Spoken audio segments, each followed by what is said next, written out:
आखिर 6 दिनों तक कैसे फंसा रहा एक लड़का दो पहाड़ों के बीच में, और फिर क्या हुआ इस लड़के के साथ, तो चलिए जानते हैं इस कहानी के बारे में। दोस्तों, ये बात है साल 2003 की। एरॉन राल्स्टन नाम का एक लड़का पहाड़ों पर हाइकिंग करने के लिए जाता है। एरॉन जिस जगह पर हाइकिंग करने जा रहा था वो एक सुनसान और वीरान इलाका था, जहां पर दूर दूर तक किसी भी इंसान का नामो निशान नहीं था।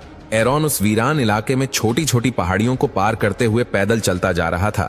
एरॉन पहाड़ी दर्रों से होते हुए आगे बढ़ता जाता है, और जब एरॉन दो पहाड़ियों के बीच बने एक सकरे रास्ते से होकर नीचे उतर रहा होता है, तभी एरॉन एक पत्थर का सहारा लेकर नीचे उतरने की कोशिश करता है, तो अचानक पत्थर नीचे फिसल जाता है। तभी वो पत्थर दोनों पहाड़ियों के बीच फंसकर रुक जाता है। लेकिन ये एरॉन के लिए कोई अच्छी खबर नहीं थी, क्योंकि एरॉन का हाथ उस पत्थर और पहाड़ की वॉल के बीच फंस जाता है। उसका हाथ उस पत्थर से कुछ इस तरह दब जाता है कि बार बार प्रयास करने के बाद भी एरॉन अपने हाथ को उस पत्थर की गिरफ्त से बाहर नहीं निकाल पाता। वो सहायता के लिए जोर जोर से चिल्लाता है, लेकिन सुनसान पहाड़ियों में उसकी आवाज वहां से बाहर नहीं जा पाती। एरॉन इस बात को भली भांति जानता था कि इस जगह पर कोई भी नहीं आता। कभी कभी महीने में सिर्फ एक इंसान इस जगह पर हाइकिंग के लिए आता है, तो इस मुसीबत से एरॉन को खुद ही निपटना था। वो भी रात होने से पहले एरॉन हाइकिंग के लिए अपने साथ जो भी सामान लाया था उसने वो सब उस पत्थर पर रख दिया। उस सामान में उसके पास एक चाकू था। एरॉन उस चाकू की मदद से उस पत्थर को तोड़ने की कोशिश करने लगता है, लेकिन परेशानी ये थी कि एरॉन का सीधा हाथ चट्टान में फंसा था, और उल्टे हाथ से उस ठोस चट्टान को काट पाना बहुत कठिन था, क्योंकि उल्टे हाथ से चाकू को चलाने में एरॉन को बहुत परेशानी हो रही थी। कई घंटों तक प्रयास करने के बाद भी एरॉन उस चट्टान को काट न सका, और उसके चाकू की धार भी अब कमजोर पड़ चुकी थी। अब रात हो चुकी थी। एरॉन अभी भी उस पत्थर से बाहर निकलने का खूब प्रयास कर रहा था।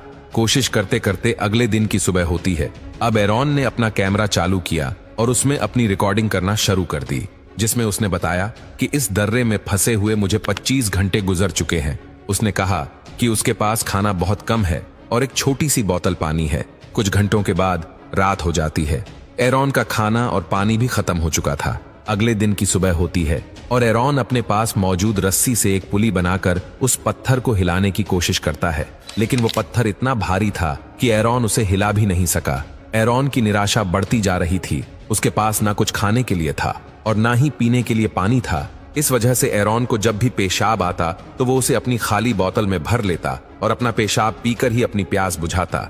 एरॉन की हालत बहुत खराब हो चुकी थी। एरॉन का सब्र का बांध टूटता जा रहा था, और अब एरॉन ने डिसाइड किया कि वो अब अपने हाथ को काटकर उस चट्टान से अलग कर देगा। वो चाकू से अपने हाथ को अलग करने की कोशिश करता है, लेकिन चाकू की धार बिल्कुल खत्म हो चुकी थी, जिससे एरॉन का हाथ तो छोड़ो, उसकी खाल भी नहीं कट रही थी। इससे एरॉन को अब और भी ज्यादा धक्का लगता है और उसके बाहर निकलने की आखिरी उम्मीद भी खत्म हो चुकी थी। एरॉन को यहाँ फंसे हुए 5 दिन गुजर जाते हैं। अगली सुबह जब एरॉन उठता है तो एरॉन जोश के साथ फैसला लेता है कि वो अब यहाँ पर एक और पल नहीं रुकेगा।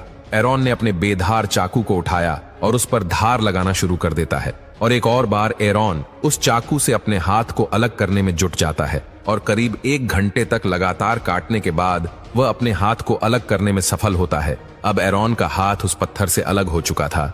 एरॉन अपने हाथ की कुर्बानी देकर उस पहाड़ी दर्रे से बाहर निकल जाता है। कहते हैं कि इंसान जब विपरीत परिस्थितियों में फंस जाता है तो वो हर वो काम कर जाता है जिसके बारे में उसने कभी भी सपने में नहीं सोचा होता।